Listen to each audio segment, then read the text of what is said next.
Oh, looks like there's trouble in paradise. So I have this high school friend, and looks like his relationship is on the rocks. Right now, he's even questioning why he is still in the relationship or in the relationship, which makes you kind of cynical about love, right? What happens after the initial spark? I mean, it's just like one of those Disney movies wherein, the main character or the damsel in distress gets her knight in shining armor, Prince Charming, what have you, and then what? They get married and live happily ever after, but the thing is, they stop after the wedding. Well, what happens after the wedding? I mean, life isn't just all, rainbows and sunshine. There's definitely going to be dark times. There's definitely going to be bumpy situations, and it's it's a roller coaster ride. So why do we even go through all these ministrations, these processes, and fall in love and go into a relationship? What's it for? What is love? Anyway, I sound like a bitter person, but hey, let's explore that, shall we? What is love? Now, I can go crazy on you and tell you like love is like a rosary full of mystery or something crazy like that. But when it comes to love, I always like referencing this theory that I learned from way back my university days. Now, I learned this when I was taking up human sexuality of all courses, a class wherein we talked about sex all day long. But regardless of where I actually encountered the theory, this psychological theory on love is it kind of makes sense for me. Um, it's actually called a triangular theory of love. Triangular, okay, but it's more formally known as Sternberg's theory. Now, it's a psychological theory that concretizes this abstract term, love, that four-letter word that everyone is so crazy about. I mean, they can drive people, I mean, love can drive people insane. Drive people to do things that they normally wouldn't do or they would normally do, and even intensifies those feelings, those crazy stuff that they usually do on a daily basis.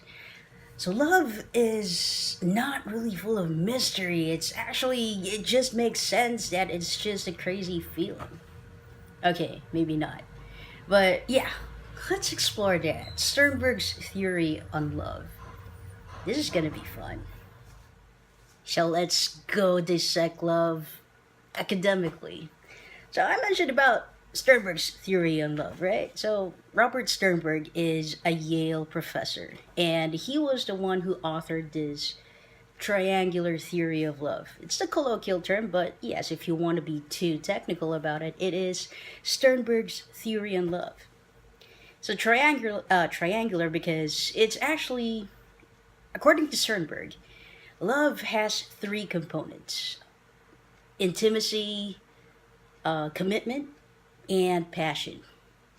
Now, in order for you to have the perfect kind of love in any aspect of of a romantic or a relationship type of love, you know what I mean, romantic love, you gotta have all three.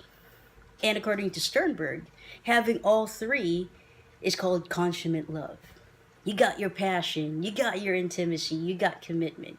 It's the perfect mix. Now, there are also instances that it can be a combination of two components or the absence of anything else, which is empty love.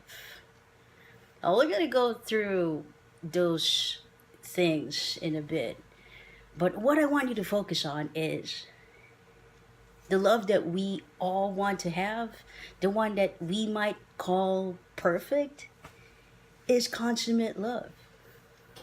It's wherein you are passionate. You got passion for this person. I like to always think about passion as lust. in this particular theory. Okay, I'm not saying that passion is equal to lust, but in Sternberg's theory, passion is best described as lust. Now, commitment, everybody knows what commitment is. You fully presenting yourself and submitting, not really submitting, but agreeing to certain terms and conditions and abiding by it and following through that particular promise. That's commitment for you. And then you got your intimacy. Intimacy, for all intents and purposes of this discussion, is that profound feeling of knowing someone intimately, knowing someone through and through. So those are the three components. Now, if you only have one of these, then that is not love, my friend. That is just, if you have a feeling of intimacy, that's just called liking. If you are particularly close to someone, that can be a friend, or you might like that person. You might have a crush on that person.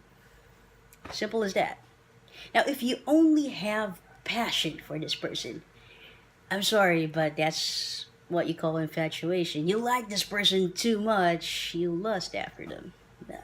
We all have been there, right?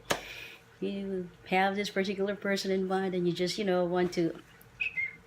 Oh, and then last, if you are just feeling this, if you're just committed to this person, and there's no sense of intimacy anymore, you don't feel like you like this person anymore, or there's no passion, there's no burning desire, then what you have is just commitment in that relationship, and that is what we all dread.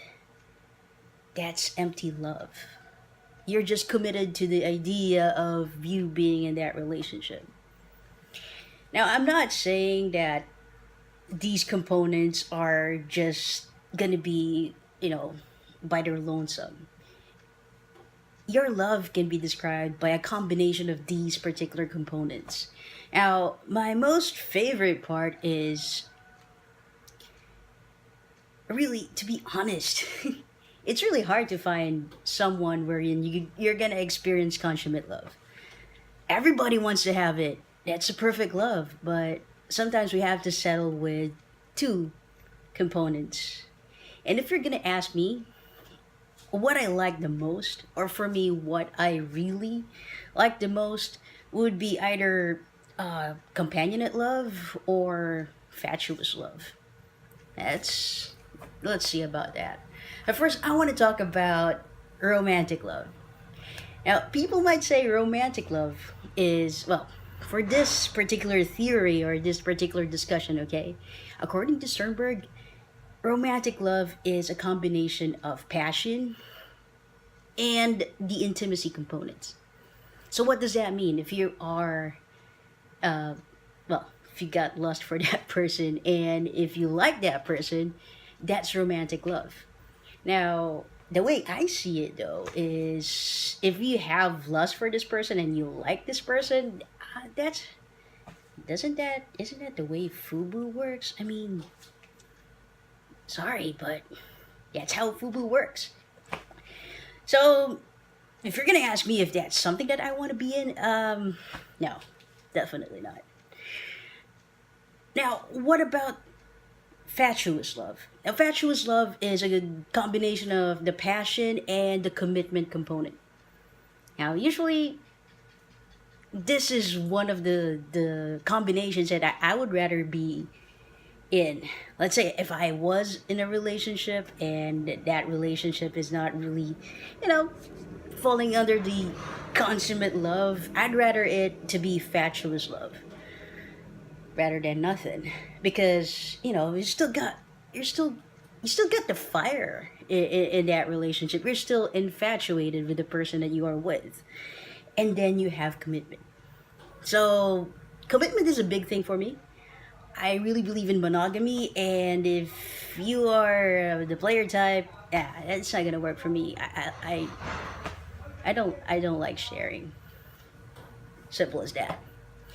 And then you got the other component, or the other combination. And for me, this usually describes long term relationships, and it works. It definitely works, and that's companionate love. Companionate love is a combination of intimacy and commitment. So why do I say that it best describes long term relationships? Because you know each other for such a long time. You become best friends, and you know the feeling of caring and liking this person for because you've been with them for the longest time. You've known them through and through, and then you got your commitment. So you're committed to this person. Now, so for me, if I don't have this consummate love, and I'd rather have companionate love or fatuous love. Sorry, but no to FUBU. I mean, romantic love, that's. Nah, I'd rather stay away from it. So going back to my point, wherein my friend doesn't know what's going on in his relationship, the way I see it is, well, I don't know. It's more of the fire's no longer there. So the passion has died down, it's sizzled out. He's either in the consummate love territory, or yeah, it's definitely just the companionate love. I just hope that even if he isn't in this consummate love thing, he would be able to get through it.